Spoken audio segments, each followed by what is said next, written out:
Welcome to the Real Estate Espresso Podcast, your morning shot of what's new in the world of real estate investing. For Tuesday, August the 23rd, I'm your host, Victor Menashe. Today and every day this week, we're looking at some aspect of food security and the major shifts that are putting enormous strain on our global food supply. We are already experiencing acute shortages all over the world. If you like chicken, then don't try ordering it in a restaurant in Singapore. And if you like Dijon mustard, don't try to buy it in France. On Monday's show, we talked about how dietary preferences have increased the demand for grain on a global basis as more and more people shift from plant-based diets to consuming more animal protein. Over the past 30 years, the carbon neutral movement has been pushing the oil industry to an increasing proportion of biofuels. When we think about higher energy prices, we think about the cost to make fertilizer or the cost to run a diesel tractor for the farmer. But one of the big costs for energy is the idea that as energy prices rise, that increases the demand for biofuels.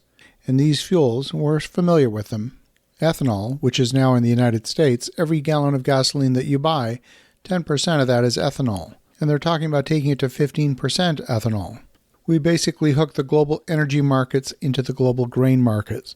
The fact is that we're in a global energy crisis, and the propensity to increase biofuel consumption is only going to continue. We need to point out how big this has already become. For example, if you look at the total global increase in oil production from 2010 to 2020, the world has increased global oil production by about 13 million barrels a day. Somewhere between 8 to 9 million barrels a day came from the U.S. shale oil boom. The second largest item between 2010 and 2020, as far as oil growth is concerned, is in the biofuels category. We basically added the equivalent of 2 million barrels a day of biofuels during that period, which made it the second largest increase in oil source in the world. So if you read the papers done by the International Energy Agency, they project that we're going to have another 30% increase in biofuel consumption in the next 4 to 5 years. So the thing is, this high energy crisis has now spilled over directly into global agricultural markets. It's exacerbating a crisis that already exists in the market today. Every year, U.S. farmers plant around 140,000 square miles of corn, 30% of which is used to produce ethanol. Between 1978 and 2018, the ethanol industry received a variety of subsidies totaling $86 billion, more than both solar and wind industry combined. Despite all of this government support, ethanol is often a money-losing proposition for farmers. It's also one of the least efficient ways to produce energy. So what if American corn farmers replace their fields with solar farms? An acre of corn produces 551 gallons of ethanol, the equivalent of 386 gallons of gas. If you covered an acre of land with solar panels, you would win by a landslide. Solar panels produce 70 times more energy than ethanol. But solar panels don't need to occupy prime agricultural land. You can put solar panels in the desert where lettuce and tomatoes and wheat doesn't grow. Sadly, we've created a situation where we've taken prime agricultural land and donated it to the oil industry instead of using it to grow food. We've taken abundant food supply for granted in the West, and we've failed to look at the big picture of what food insecurity actually looks like. We have a growing global population, and biofuels are an interesting idea that unfortunately fails in the return on energy formula.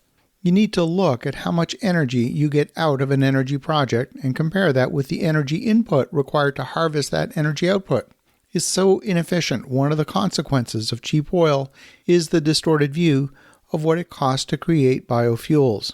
Yes, on the one hand, we're harvesting the energy of the sun to create ethanol by growing corn. But when you subtract the energy required to run the tractor and till the soil and harvest the corn and ferment the starch, the actual energy output is extremely inefficient compared with other biofuels, like even, say, the burning of wood. The artificial economics created by subsidies for biofuels have created distortions that have incented farmers to stop growing food. Over the next 20 years, if the current trend continues, we're going to continue more destruction of agricultural land for growing food and putting it instead to growing ethanol instead of feeding the world's population.